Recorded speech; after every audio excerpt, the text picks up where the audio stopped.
Chapter 1. "Those cookies look super," Elizabeth commented.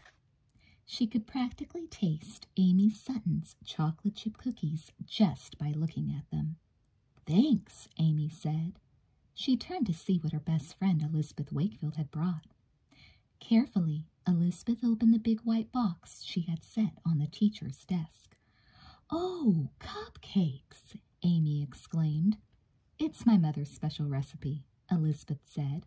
"Chocolate cupcakes with peanut butter frosting and melted chocolate chips. We call them Wakefield Specials."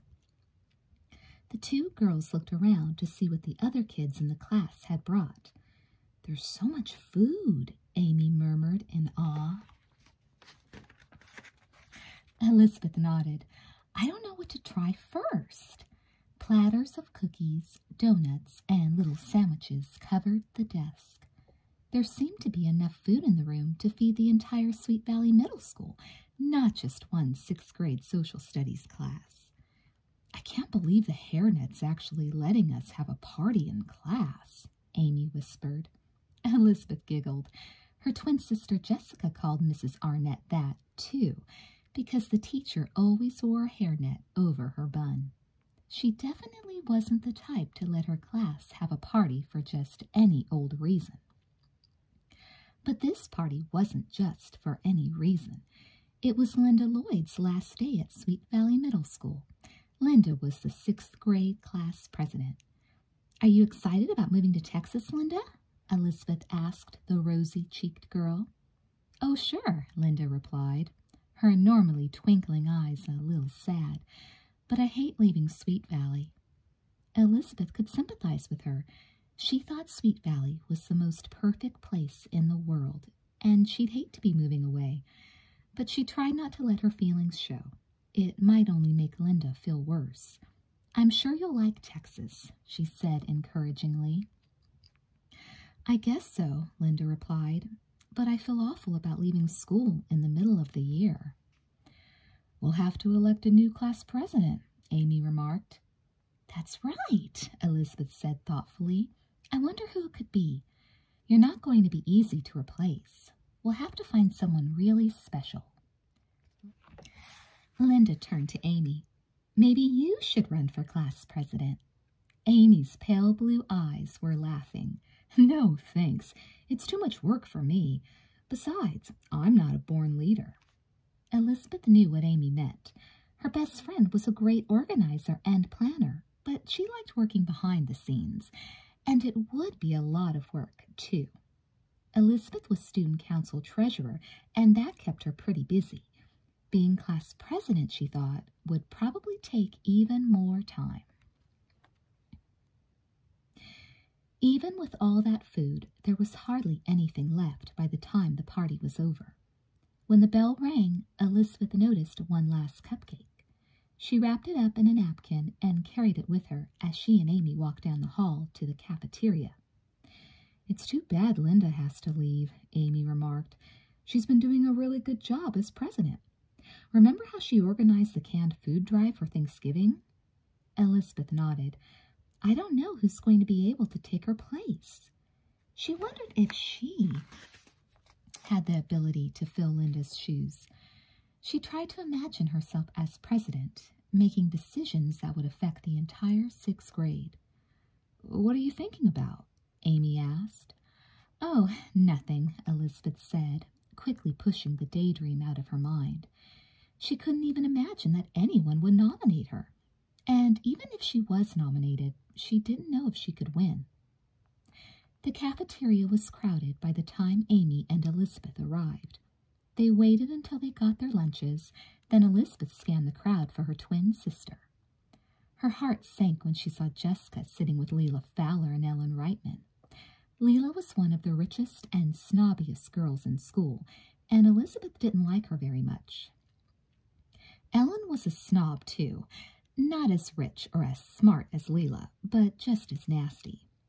Like Jessica, they were members of the Unicorn Club, and they thought themselves to be as special and beautiful as the mythical animal. "Do we have to sit with them?" Amy asked as Elizabeth started toward their table.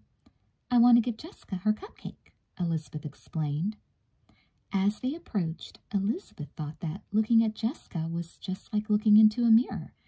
They had the same long blonde hair, the same blue-green eyes, even the same dimple in the left cheek.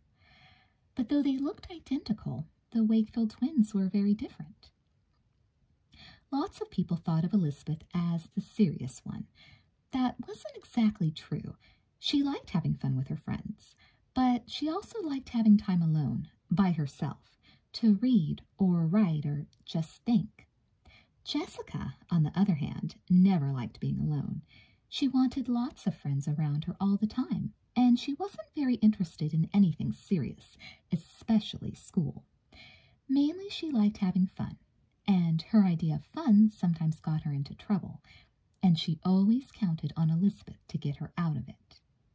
The twins had different friends, different interests, and different personalities, but they were still the best of friends. "I brought you something from the party," Elizabeth said, handing the cupcake to Jessica. "Thanks," Jessica said. She turned to Leela and Ellen. "They had a party for Linda Lloyd in the hairnets class. She's moving to Texas this week." Elizabeth added, "This is her last day at school." "Which means we have to elect a new class president," Amy chimed in. "There's going to be a special assembly later this week for nominations." "It's too bad Linda has to leave," Elizabeth said. "I like her." Leela tossed her head. "I'm not sorry Linda's leaving. I don't know how a girl who's not even a unicorn got elected in the first place. At least now we've got another chance to fix that." "Yes, we have to elect a unicorn," Ellen echoed. "Oh, absolutely," Jessica said. "But who?" "I'm not sure yet," Leela said thoughtfully. Elizabeth didn't think a unicorn would be a good class president. Even though her own sister was a member, she thought most of the girls in the club were too self-centered. It was her belief that a class president should be someone who cared about everyone, not just the people in one little private group. Another sixth grader, Jim Sturbridge, ambled over to their table and sat down. "Who are you girls gossiping about this time?" Jim asked. "We're not gossiping," Jessica informed him. "We're talking about the sixth grade class president. Linda Lloyd's moving away, and we have to elect a new one." "We think the new president should be a unicorn," Ellen said. "Oh, yeah? Well, I think the president should be a boy." "Really?" Jessica asked. "Do you have anyone particular in mind?" "How about him?" Jim asked. He pointed to a thin boy with glasses standing in the aisle, looking for a place to sit. Leela and Ellen started giggling again, and Jessica joined them. Elizabeth didn't laugh. The boy Jim was pointing at was Randy Mason. There was nothing really wrong with Randy. He was just terribly shy and studious. He always seemed to be more interested in computers than people. Jessica thought he was a nerd, and even Elizabeth had to admit he wasn't the type to be elected class president. "Maybe I'll nominate him," Jim said, laughing. "Hey, Randy!" Randy turned and peered over his glasses at Jim. He looked surprised, and Elizabeth couldn't blame him. Jim had probably never spoken to him before. Jim got up from his chair and walked over to Randy. "How would you like to be nominated for class president?" he asked, standing over him, grinning wickedly. The unicorns were practically in convulsions, hiding their faces behind their napkins. Randy didn't seem to notice, though. He just looked at Jim as if Jim were seriously considering nominating him. "I wouldn't mind at all," he said politely. Jim was so startled by this response that he just stared at Randy. "Excuse me," Randy said, turning away. Jim made a face at him behind his back. "What a jerk," he muttered as he sauntered away. Poor Randy, Elizabeth thought. He didn't even realize that Jim had been making fun of him.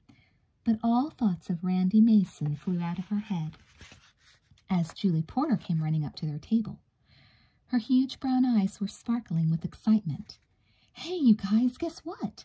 Mr. Bowman says the sixth grade gets to run the next book fair." "Great!" Elizabeth declared. Leela looked bored. "Is that all?" Ellen made a face. "Big deal." "It is a big deal," Julie insisted, "because that means the sixth grade gets to decide what to do with the money we make." Leela actually began to look interested. Really? Those book fairs can make a lot of money. No kidding, Julie said. Sometimes $200 or $300. Jessica's eyes widened. $200 or $300? And we get to use the money any way we want? From the expression on Jessica's face, Elizabeth could tell her sister was already thinking of ways to spend it. Ellen turned to Leela. What do you think we should spend it on? Wait a minute, Amy objected. It's not your money. It belongs to the whole class. She looked at Julie. Who gets to decide what we do with the money? I'm not sure, Julie said. Mr. Bowman told me to get some ideas from people. I guess he'll pick the best one. Or maybe we'll have a vote. I've got an idea right now, Jessica said. Elizabeth laughed. I don't think Mr. Bowman's going to let you spend the book fair money on new clothes. Oh, Lizzie, don't be silly. Honestly, I've got a great idea, and it's something for the whole 6th grade. She paused dramatically. I think we should spend the money on an incredible party. Elizabeth wasn't at all surprised to hear Jessica's suggestion.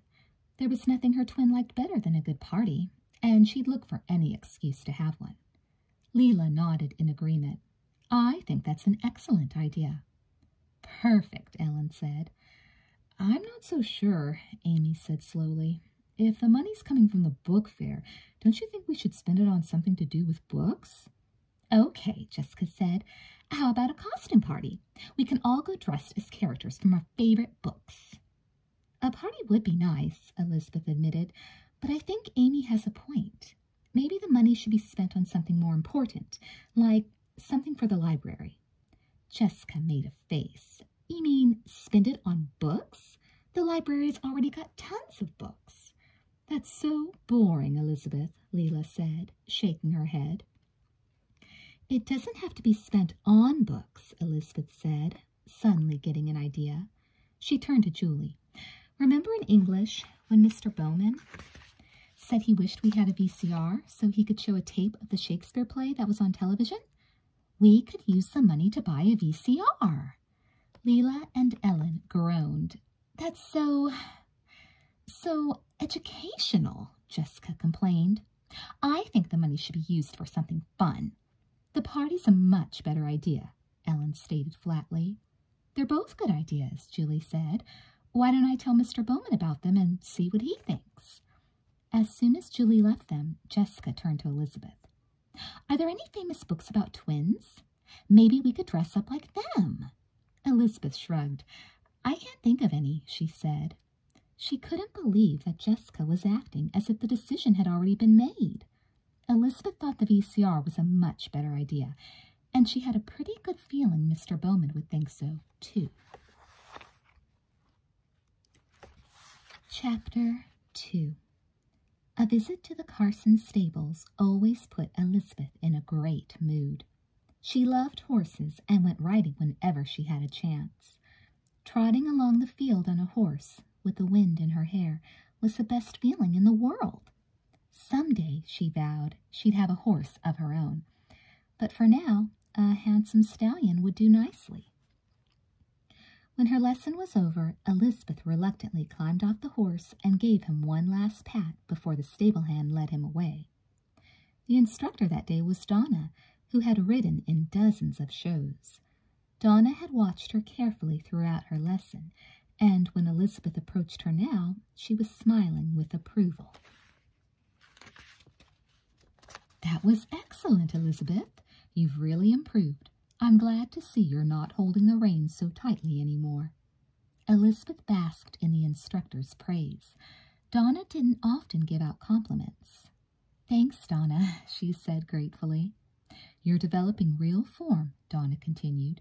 You know, Elizabeth, I think you've got the makings of a real horsewoman. Elizabeth felt as if she'd fly all the way home. Watching for her mother's car at the stable entrance, she couldn't wait to tell her what Donna had said. When her mother pulled up, Elizabeth ran to the car and grinned happily. Well, I can see you've had a good ride, Mrs. Wakefield said when Elizabeth got into the car. It was great, Mom. Donna says I'm becoming a real horsewoman. That's wonderful. Mrs. Wakefield exclaimed. All the way home, Elizabeth daydreamed about riding a magnificent mare at a big horse show and winning the blue ribbon. As soon as the car pulled into the driveway of the Wakefield split-level ranch, Elizabeth jumped out and ran ahead to the door. She couldn't wait to tell Jessica what Donna had said. "Where's the fire?" asked Stephen, the twins' 14-year-old brother. He was passing through the living room, armed with a gigantic sandwich and a soda. A bag of chips was tucked under one arm. "Donna told me I looked really good on my horse today," Elizabeth announced proudly. Stephen didn't look the least bit impressed. "It must be nice, spending the afternoon on a horse. If you had as much homework as I have, you wouldn't have the time to horse around like that." He laughed at his own weak joke. Elizabeth ignored his sarcastic tone. Stephen was a freshman at Sweet Valley High, and despite his homework, he always seemed to find enough time for basketball and cleaning out the refrigerator. "Where's Jessica?" she asked. His mouth full, Stephen nodded in the direction of the bedrooms. Elizabeth ran upstairs and headed straight for her sister's room. But just as she burst into the pink and white bedroom, she came to a sudden stop. Jessica wasn't alone. Leela and Ellen were sitting on her bed, and the two of them didn't look at all pleased to see Elizabeth. But Jessica grinned. "Lizzie, I just had the most super idea. I'm going to be Scarlett O'Hara." Elizabeth looked at her blankly. "Huh?" "For the party, dummy," Jessica said. Elizabeth still didn't have any idea what Jessica was talking about. "What party?" Jessica looked exasperated. "The costume party we're going to have with the money from the book fair. I'm going to go as Scarlett O'Hara from Gone with the Wind." Her eyes went dreamy. "I'll wear a long hoop skirt with lots of lace and ribbons, and I'll go to the hairdresser and have my hair done in curls." "Tied back with a satin ribbon," Ellen suggested, and Jessica nodded happily. "I still can't decide who I'm going to be," Leela said. "Maybe I could go as one of the girls in Little Women, the pretty one." "Her name was Amy," Elizabeth murmured. Then she frowned. "Wait a minute. You don't even know if we're going to be having a party. Julie's going to ask Mr. Bowman what he thinks we should do with the money." "Oh, Elizabeth," Leela said in disgust. "You're not still thinking we should get a VCR for the library, are you?" "That's a stupid idea," Ellen muttered. "It's not a stupid idea," Elizabeth said hotly. She was about to say that she thought a costume party was a stupid idea, but she held it back. After all, she shouldn't be rude to Jessica's guests. Instead, she turned to Jessica. "When did you read Gone with the Wind?" She had seen the book on her parents' shelves and knew it was very thick. She couldn't imagine Jessica getting all the way through it. Jessica shrugged. "I didn't read it. I saw the movie at Leela's last week." "It was so great," Ellen chimed in. "Didn't you love the part when she met Rhett Butler at the party?" Suddenly, all three of them were talking about their favorite scenes from the movie. But Elizabeth had no more time for chatter, so she excused herself. Nobody even seemed to hear her when she backed out the door and went to her own room.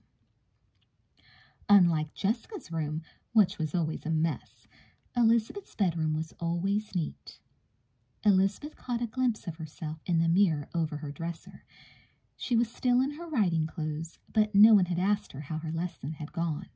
She hadn't even been able to tell Jessica about Donna's praise.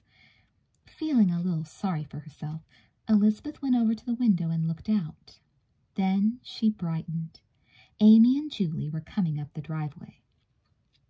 She scrambled downstairs and reached the door before they had a chance to knock. "Come on in," she said, happy to have company of her own. Amy and Julie followed her back up to her bedroom. "You must have gone riding today," Julie said. Elizabeth nodded. At least her two friends noticed what she was wearing.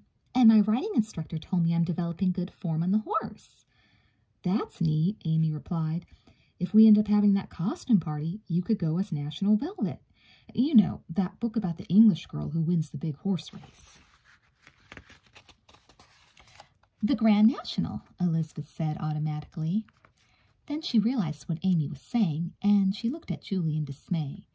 You mean Mr. Bowman said we should have the party instead of buying the VCR for the library? Not exactly, Julie said. He said both the party and the VCR were good ideas, and he'd approve either of them. Elizabeth thought about this. I don't get it. How do we choose? Are we going to vote on it? Sort of, Julie replied. Mr. Bowman thought that we should let the class president decide. Now Elizabeth understood. And since we have to elect a new class president, the book fair money could be part of the campaign, Amy finished. Like, a person who's nominated could say, if I win, we'll spend the money on a party. And another candidate could say the money will go for our VCR if she's elected. Or he, Julie said.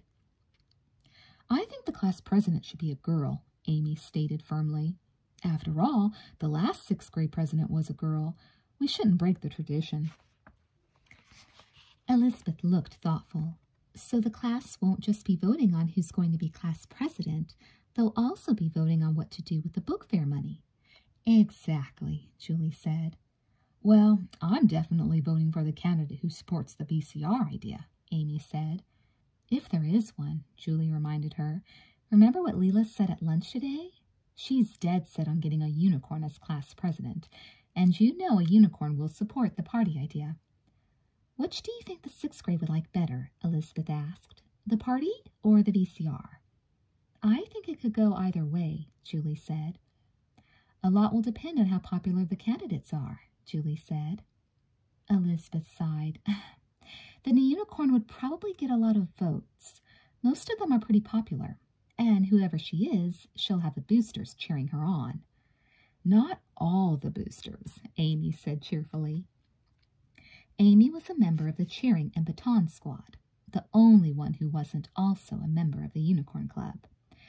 What we need, Julie said, is someone who is strong and popular, someone who would support the plan to buy a VCR with the book fair money. Any ideas? The girls fell silent as they tried to come up with someone. How about Nora Mercandy? Elizabeth asked. I like Nora, Amy said, but I don't think she's popular enough to beat a unicorn. It's too bad you're already student council treasurer, Elizabeth, Julie remarked. You would have been the best candidate I can think of. Could you do both? Amy asked. Is that allowed? I don't know, Elizabeth said. Actually, she knew that even if it was allowed, she wouldn't have the time to do both jobs. Of course, it wouldn't be all that terrible if she resigned, she thought to herself. She could think of at least one or two other student council members who would love to be treasurer. The thought of being sixth grade class president gave her a thrill of excitement, similar to the feeling she had when she daydreamed about winning a horse show. She looked at her friends.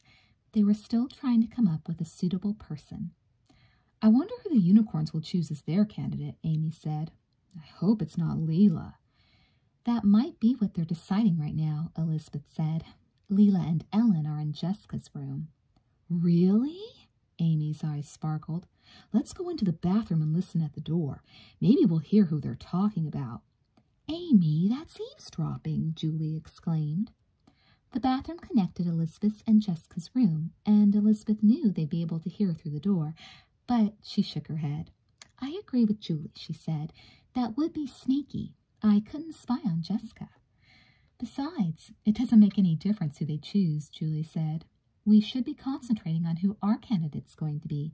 The assembly's the day after tomorrow. Amy looked at the clock by Elizabeth's bed. Gosh, I've got to get home. Me too, Julie added. Elizabeth walked her friends downstairs. They were all standing by the door when Jessica came down, followed by Leela and Ellen. The girls all mumbled hello to one another, but nobody looked comfortable. Elizabeth thought it was strange that she and her sister had friends who were so different. But then she and Jessica were very different, too. Finally, when everyone had left, Jessica turned to Elizabeth.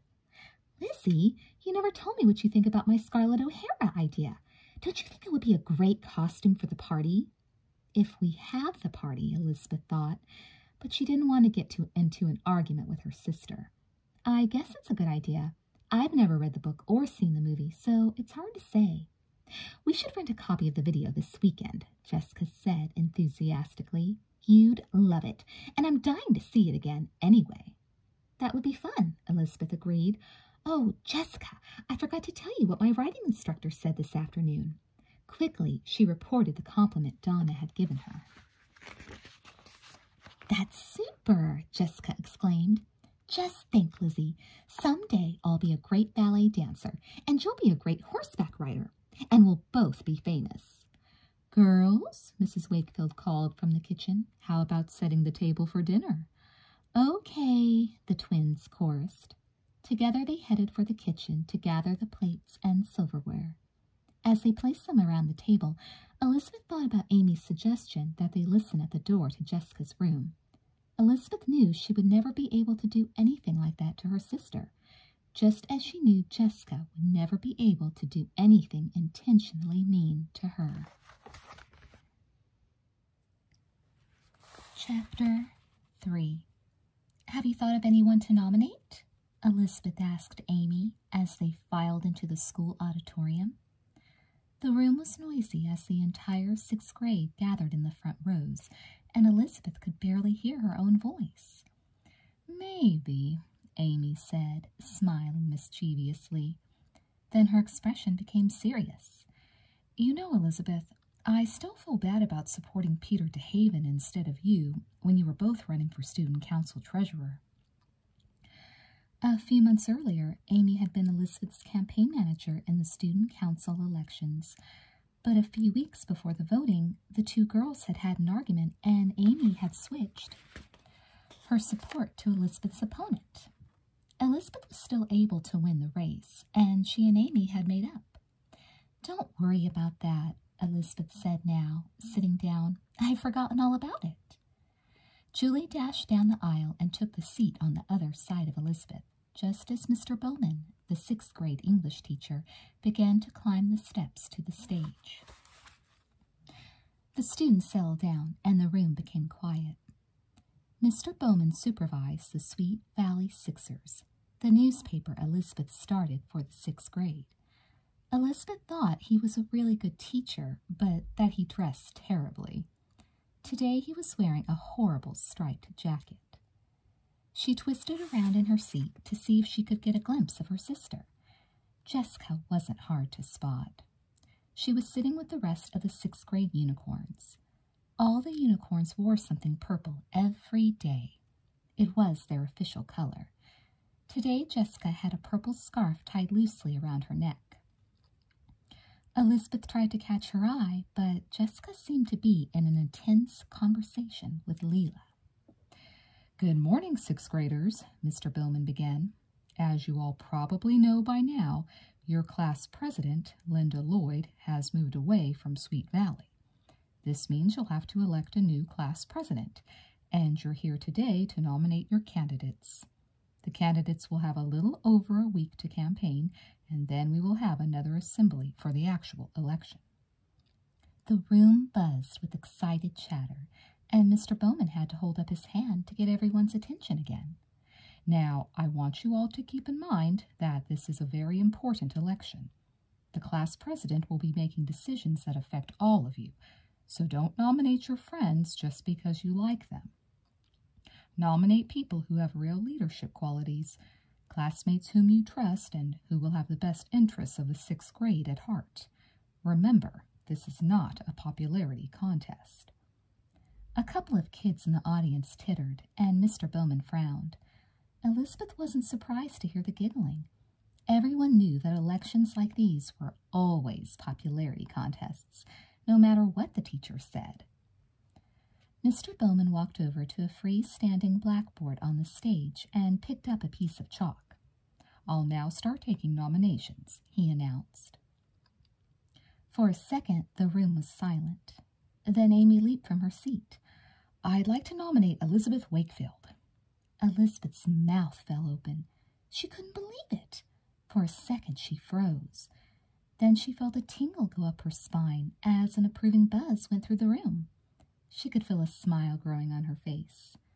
Thanks, Amy, she whispered. Will anyone second that nomination? Mr. Bowman asked. I second it, Julie called out.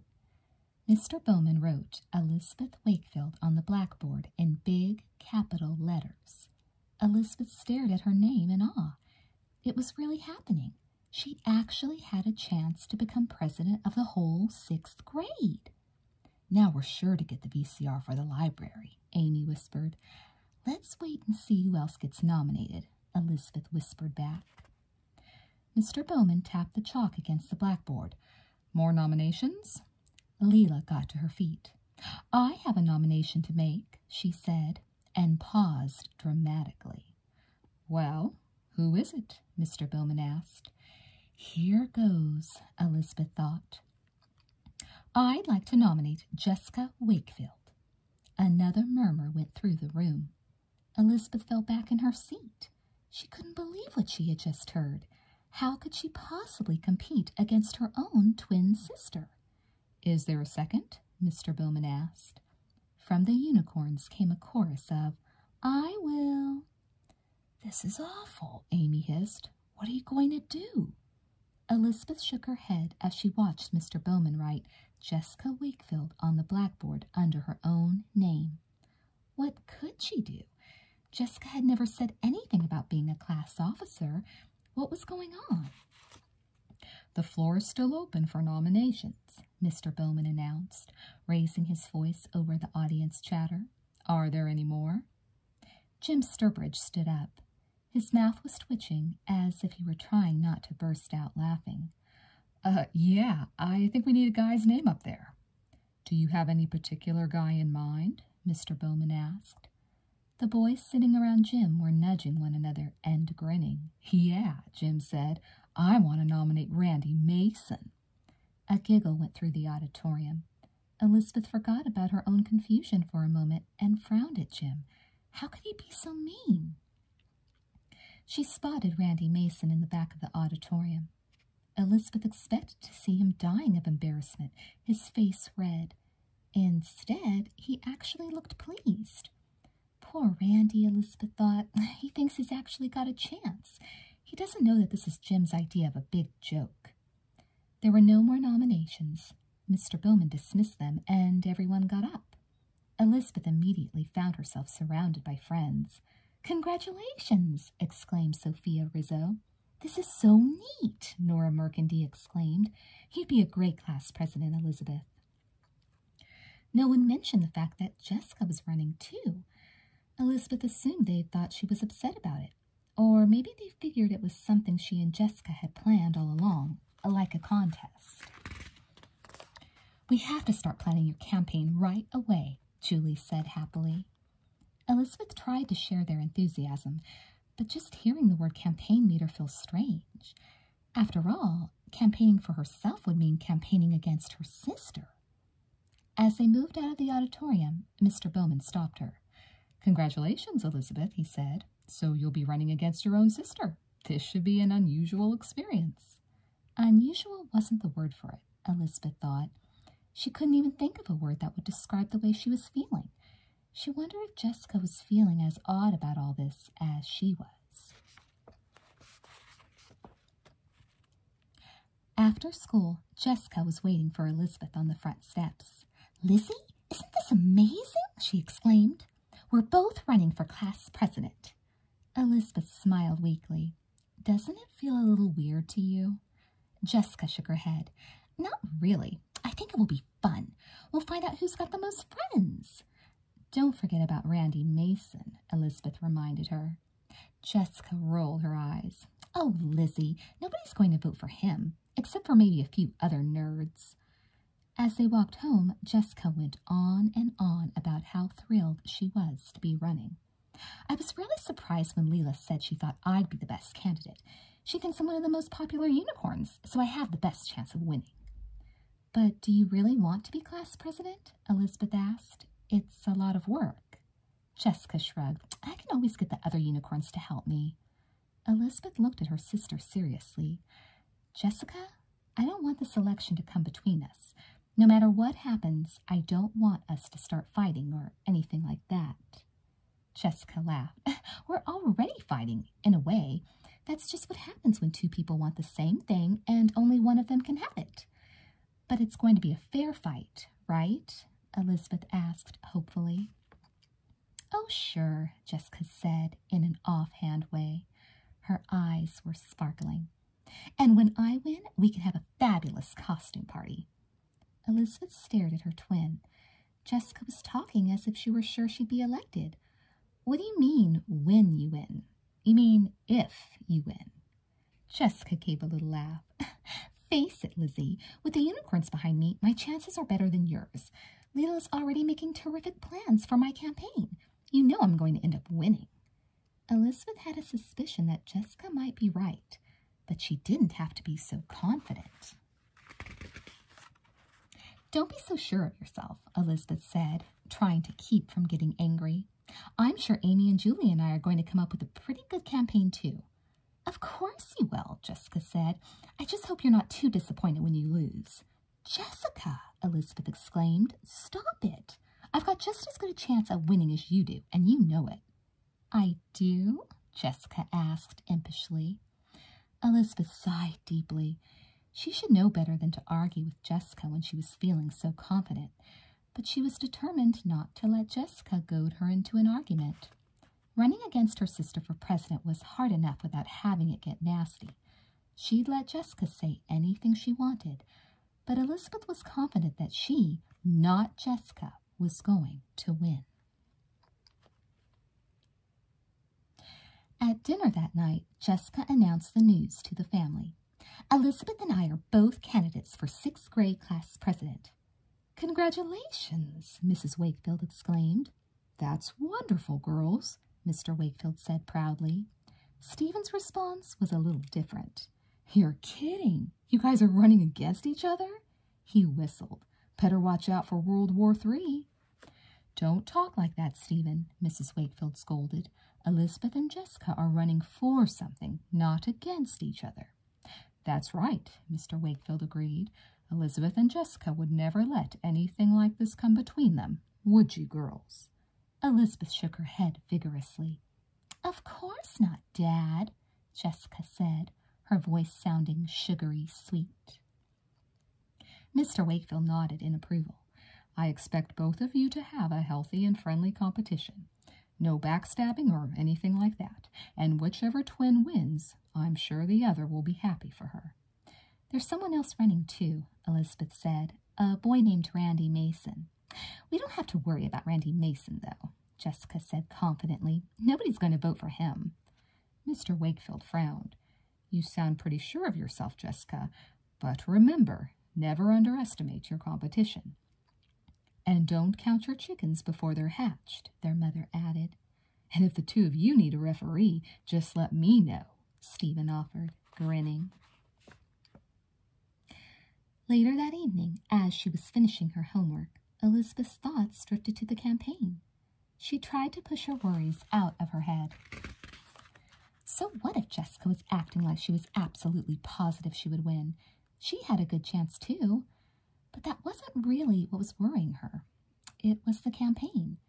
She knew how mean Leila could be, and if Leila was handling Jessica's campaign, there was no telling what could go on. "Don't be ridiculous," she told herself sternly. Jessica would never do anything sneaky or nasty to win, not to her own sister. It would be just like their father said, a healthy competition. If Elizabeth won, Jessica would be happy for her, and if Jessica won, Elizabeth knew she'd feel the same. A little thing like being 6th grade class president couldn't possibly tear two sisters apart. Feeling better, Elizabeth decided it was time for a snack. She piled her books and notebooks neatly on her desk and went downstairs. Even before she entered the kitchen, she could hear Jessica's voice. "Really, Stephen, if you were a 6th grader, wouldn't you rather spend the book fair money on a fantastic costume party than on a dumb VCR? "What's going on?" Elizabeth asked, standing in the entrance with her hands on her hips. Jessica looked smug. "I'm just trying out my presidential platform on Stephen." "Well, how about this?" Elizabeth turned to Stephen. "Wouldn't you rather have a president who has more important things on her mind than costume parties?" Stephen looked from one to the other. He murmured, his expression very serious. "I'm going to have to think about this before I make my decision. I want to know exactly what you're willing to do for my vote. How about homemade peanut chocolate chip cookies? Jessica asked. Stephen cocked his head to one side and considered this. That's not bad. Okay, Lizzie, what are you offering to top that? Elizabeth rolled her eyes. Jess, he's not in the 6th grade, remember? He doesn't even have a vote. Jessica reddened. Oh, yeah, that's right. Then she started giggling. Forget the cookies, Stephen. At the sight of her brother's disappointed face, Elizabeth had to laugh, too. Chapter 4. Early Saturday afternoon, Elizabeth stood in the doorway to Jessica's bedroom. She couldn't believe what she was seeing. Jessica Wakefield was cleaning up her room. What's going on? Elizabeth managed to ask. Jessica's room was always a mess, but now Jessica was on her hands and knees, pulling some knee socks out from under her bed. She glanced at Elizabeth briefly. I'm cleaning up. I can see that, Elizabeth said. How come? What's the big occasion? Jessica scrambled to her feet and dropped the socks into her laundry basket. Some of the unicorns are coming over this afternoon. We're going to start working on my campaign plans. Why don't you meet in the living room? Elizabeth asked. There's more space. Jessica smiled secretively.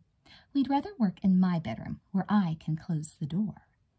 It didn't take long for Elizabeth to realize what Jessica meant. Jess, you don't have to worry about me listening to your plans.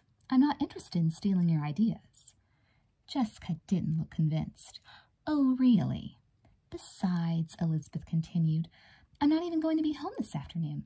Amy and Julie and I are going to meet at Casey's place. She grinned mischievously. We're going to be working on my campaign. See, Jessica said triumphantly, you don't want me to know your plans any more than I want you to know mine. That's why you and your friends aren't working here at home. That's not true, Elizabeth shot back. It's just that we can get hot fudge sundaes at Casey's place, and we can't at home.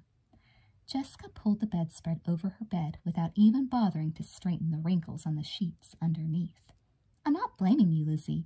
If you really want to win an election, you do what you have to do. Like what? Well, you work up a good campaign plan, and you don't let the other side know what you're doing. That's what politics is all about. Elizabeth looked at her sister skeptically. Since when do you know anything about politics? Since I became a politician. With that, Jessica did a pirouette.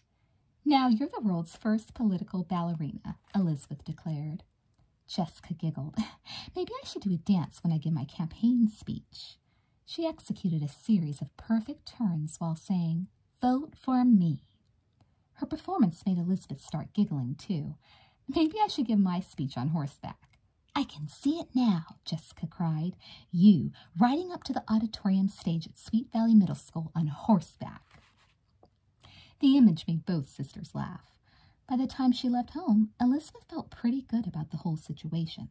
Jessica might be determined to win the election, but at least they could still joke about it.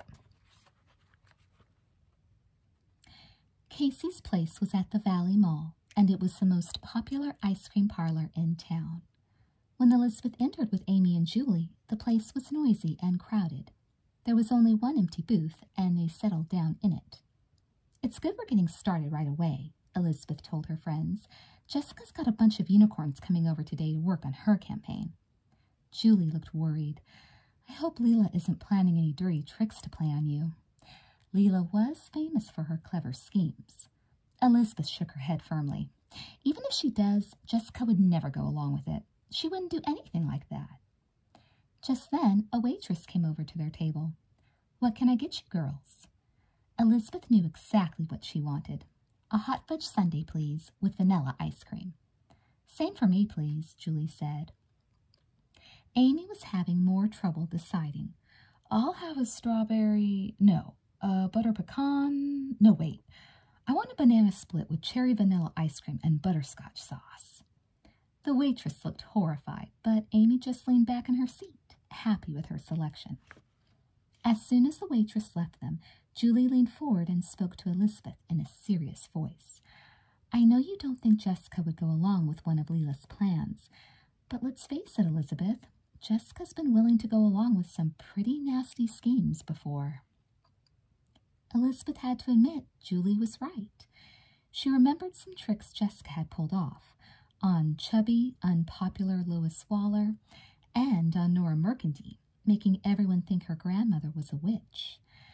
"That's true," she said slowly, "but I'm her sister. She'd never do anything like that to me." Amy peered around the side of the booth.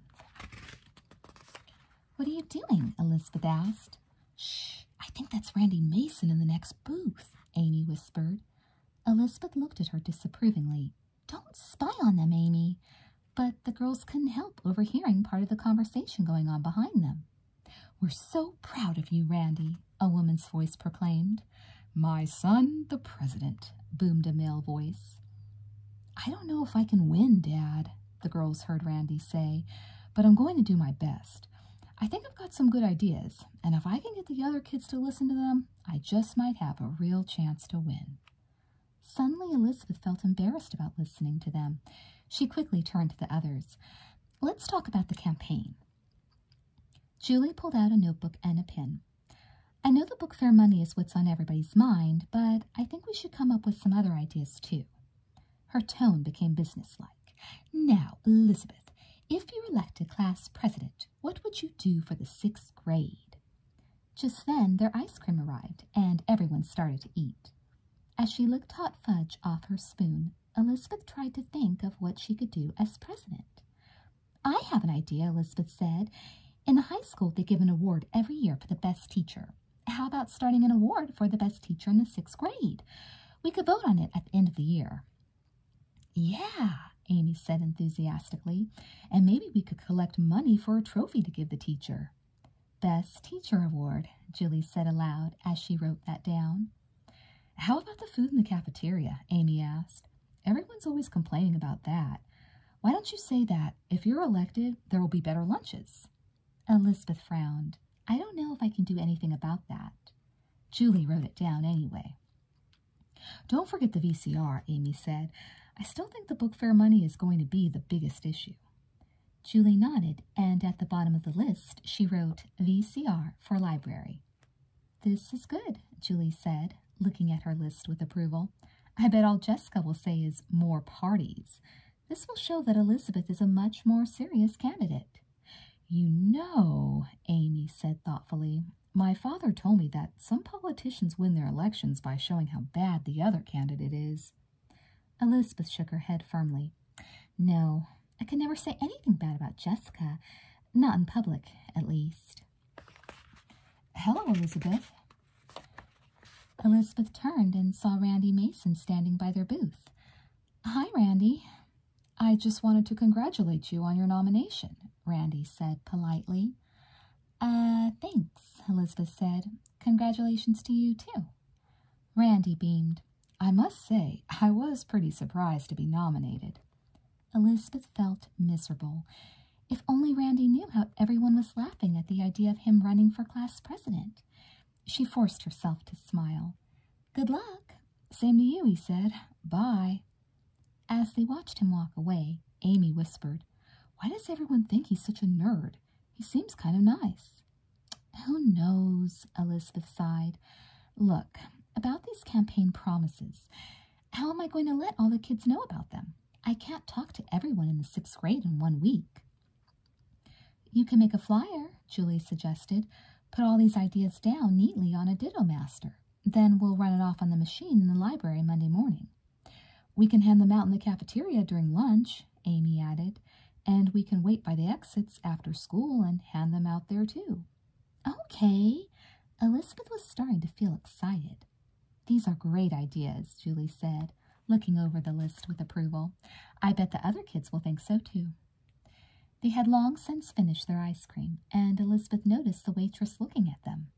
There were people at the entrance waiting for tables to empty. "I guess we better get going," she said. "I'll go call my mother to come get us," Amy said. She walked toward the payphone. "Hey, there's Tom McKay and Ken Matthews," Julie said. Tom and Ken were both in the 6th grade. "Let's try out your ideas on them," Julie suggested. She waved to the boys, and they came over. You know, Elizabeth's running for class president, Julie said, holding out the list. What do you think of her plans? The boys didn't look particularly impressed until they saw the part about better food in the cafeteria. Hey, if you can do that, you've got my vote, Tom said. Elizabeth bit her lower lip and smiled apologetically. I'm not really sure I can do anything about that, she began. But Ken interrupted. A VCR? That's a great idea. The basketball coach said if we had a VCR at school, he'd tape some pro games for us. It would really help the team. See?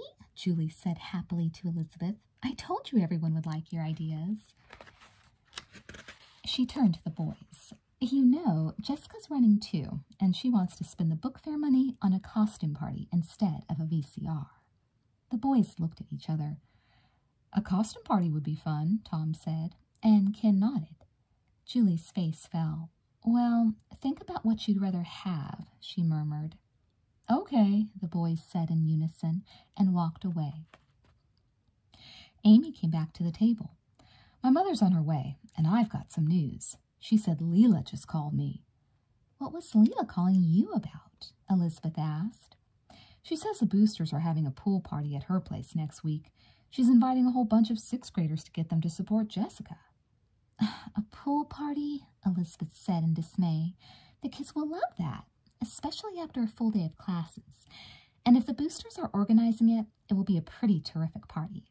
Well, I'm not going, Amy said staunchly. The only reason Leela invited me is because I'm a booster. She knows I'm supporting you. And just because kids go to the party doesn't mean they'll vote for Jessica, Julie added. The girls got up to leave.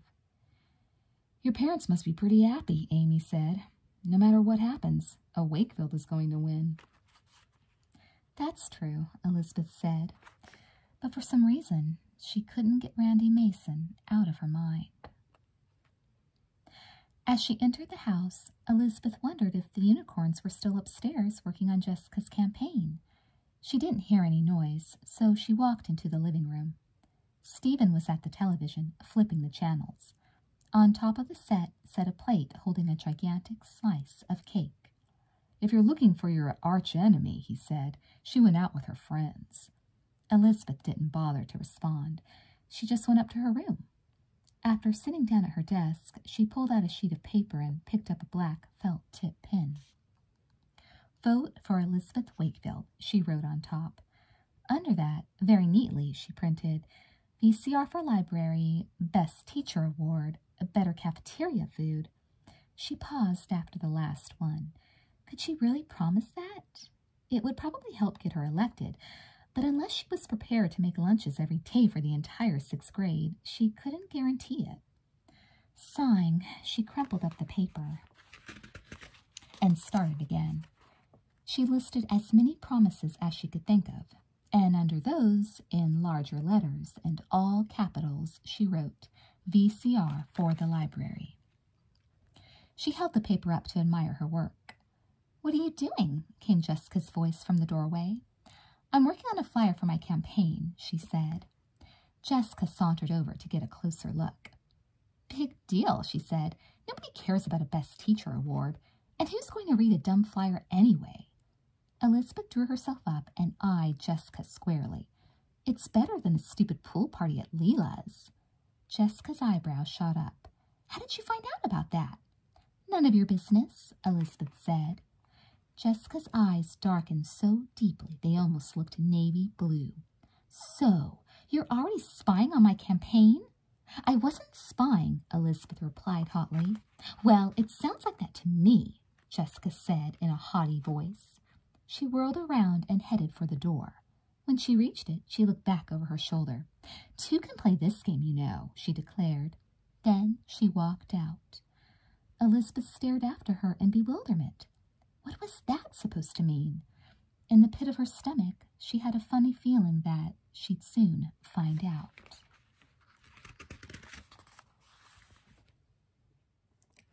Chapter 5. Clutching a folder in her hand, Elizabeth walked into the library media center a half hour before homeroom. The room was almost empty. Elizabeth hurried over to the ditto machine where Julie was waiting for her. Let me see how it looks, Julie said. Carefully, Elizabeth opened the folder to reveal her flyer. "Excellent," Julie declared. "It looks really professional. Too bad we don't have time to take it to a real printer. Then we could have put your picture on it, too." Elizabeth laughed. "Maybe that's not such a great idea. Someone might think it's a flyer for Jessica." "A good point," Julie said. "How many do you think we should run off?" "Enough for the whole class and some extras. I guess that would be about 150. Julie set the counter and positioned the Ditto Master in place. "Here goes," she said, and hit the button. The pages had just started printing when Amy came in, breathless, her stringy blonde hair falling into her eyes. "Sorry I'm late," she apologized. "How do they look?" She grabbed one of the sheets as it came out of the chute. "Great! But how come you didn't put down better cafeteria food?" "I decided I'd better not make promises I might not be able to keep." Miss Lester, the librarian, came over to them. "What are you girls up to?" she asked, smiling. "Elizabeth's running for 6th grade class president," Amy told her. "We're running off flyers to hand out," Elizabeth said, and showed one to the librarian. Miss Lester's eyes widened as she read Elizabeth's campaign promises. "A VCR for the library," she exclaimed. "We could certainly use one, but where are you going to get the money for it?" "The profits from the book fair," Elizabeth replied. "The 6th grade's running it, and the class president gets to decide what to do with the money."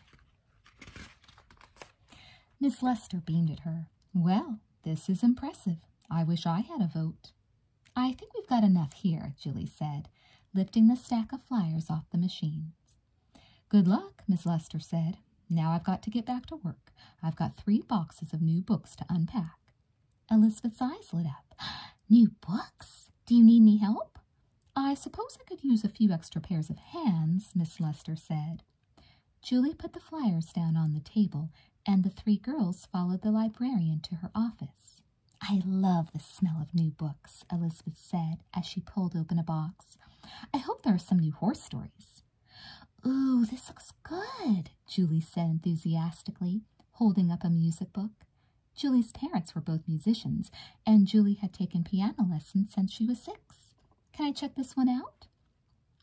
"I have to stamp it first and put a card pocket in it," Miss Lester told her, "but I promise you'll be the first to get it when it's ready to go out."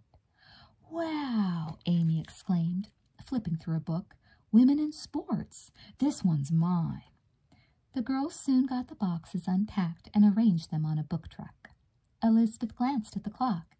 "We've got 10 minutes until the bell rings. Maybe we should go stand by the front door and hand out some of the flyers." "Thanks for your help," Miss Lester called out to them as they left the office. The girls went back to the table where Julie had left the flyers, but the flyers weren't there. Even the Ditto Master was gone. "I'm sure this is where I left them," Julie said, frowning. Quickly, the girls searched the other tables. There were no flyers anywhere. "Excuse me," Elizabeth said to an older girl who was reading at a table. "Did you see a stack of paper on that table?" The girl raised her eyes from the book, only long enough to shake her head. Not knowing what else to do, the girls looked around the floor, under chairs and behind shelves. Amy even checked behind the plants on the windowsill, but the flyers seemed to have vanished. "What could have happened to them?" Elizabeth asked anxiously. "Maybe somebody put books on top of them and then carried them away accidentally," Julie said hopefully. "Maybe," Elizabeth said doubtfully. She couldn't picture someone walking off with 150 sheets of paper and not even noticing them. "I'm sure that's what happened," Amy said cheerfully. "I'll bet whoever it was will turn them in to the lost and found in the principal's office." "And let's check the bulletin board outside the cafeteria at lunch," Julie suggested. "I just hope whoever took them doesn't throw them away," Elizabeth said. "I guess we can always make more, but this puts us a day behind on the campaign." The bell was about to ring, and the girls took off for homeroom.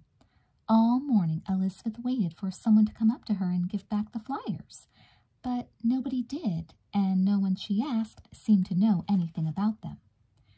When lunchtime came, she ran to the cafeteria, hoping to find a notice on the bulletin board telling her the flyers were found. Quickly she looked over the messages.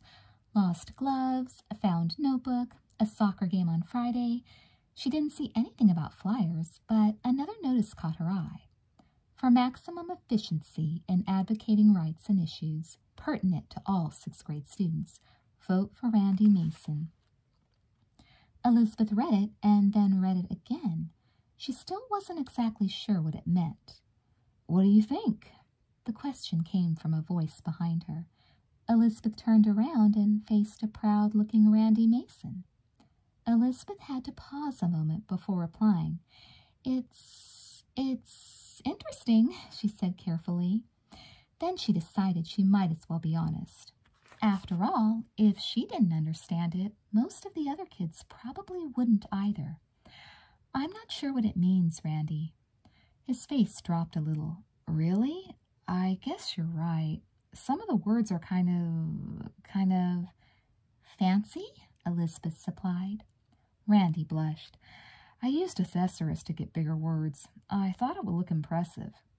"You know," Elizabeth said, "if you're going to tell kids what you'll do for them as class president, you ought to use words they'll understand. Otherwise, they won't know what you're talking about." As she spoke, Elizabeth was wondering why she was bothering to help an opponent. But Randy was so sweet and pitiful, she couldn't just let him make a fool of himself. Besides, he didn't really have a chance of winning anyway. Randy seemed to appreciate her remarks. "I suppose I should write it over. I just wish I knew what to take a stand on. I guess I don't know what the other 6th graders are talking about." "Well, there's the book fair money," Elizabeth said. "What about it?" "Since the 6th grade is running the book fair, the class president gets to decide what to do with the profits. I'm telling kids that if I'm elected, we'll use the money to buy a VCR for the library." Randy nodded in approval. "That's a good idea. And if Jessica wins, she wants to use the money for a costume party." "A lot of kids would like that too," Randy said. "I guess I should have an idea too, right?" "Right," Elizabeth said. "Thanks a lot," Randy said gratefully, and walked off. Later that afternoon, when Elizabeth was sitting in English class, an announcement came over the intercom. "Elizabeth Wakefield, please come to the office after this period." "Someone must have turned in the flyers," she whispered happily to Amy. The minute class was over, she and Amy rushed to the office. Elizabeth greeted the secretary cheerfully, but the secretary's face was stern. She held out a wet and crumpled paper. "Young lady, what is the meaning of this?" Elizabeth stared in dismay at the paper. It was soggy and wrinkled, but she knew at once what it was. "That's one of my flyers!" "Exactly," the secretary said, "and if you wanted to throw them away, you should have used a wastebasket, not the school fountain." "What?" Elizabeth said faintly. "There must be hundreds of these floating in the fountain in front of this school. It's disgraceful. I wouldn't have expected you to be careless like this, Elizabeth, and as soon as school is over today, I expect you and your friends to clean them out." Elizabeth almost said, "I didn't put them there," but she was afraid to open her mouth and speak. She felt on the verge of tears, and she didn't want to burst out crying in the middle of the office. "Yes, ma'am," she managed to say, then hurried out of the office with Amy close behind her. "I can't believe this," Amy exclaimed. "How did the flyers get into the school fountain?" "I don't know," Elizabeth said. She could hear her voice quavering. "I guess it's somebody's dumb idea of a joke." "Somebody like Jessica?" Elizabeth scowled. "Don't be ridiculous, Amy. Jessica wouldn't do something like that to me." For the rest of the afternoon, Elizabeth felt dazed. When the last bell rang, she went outside and met Julie and Amy at the fountain. Sure enough, there were all her flyers, completely ruined. The girls didn't say much as they began pulling the sheets out of the cold water. After gathering a bunch, they silently carried them to a trash can. They had just returned to the fountain to pull out the rest of them when Julie stopped and stared at a point behind Elizabeth. "Look!" she exclaimed angrily. Elizabeth turned. Just a few yards away, Leela and Ellen were watching them. Leela had a nasty sneer on her face. When they saw Elizabeth looking at them, Ellen burst into giggles, and the two of them ran away. "This was a unicorn plot," Amy cried. "But how did they find out about the flyers?" Julie asked. "Did either of you tell anyone about them?" Not me, Amy said. Elizabeth was silent for a minute. Jessica saw the flyer in my room yesterday, she said finally. I hate to say this, Amy said, but I'll bet Jessica did this. Or she got one of the other unicorns to do it. Elizabeth opened her mouth to argue, but then clamped it shut. Maybe Amy was right. And maybe this was what Jessica meant when she'd said, two can play this game.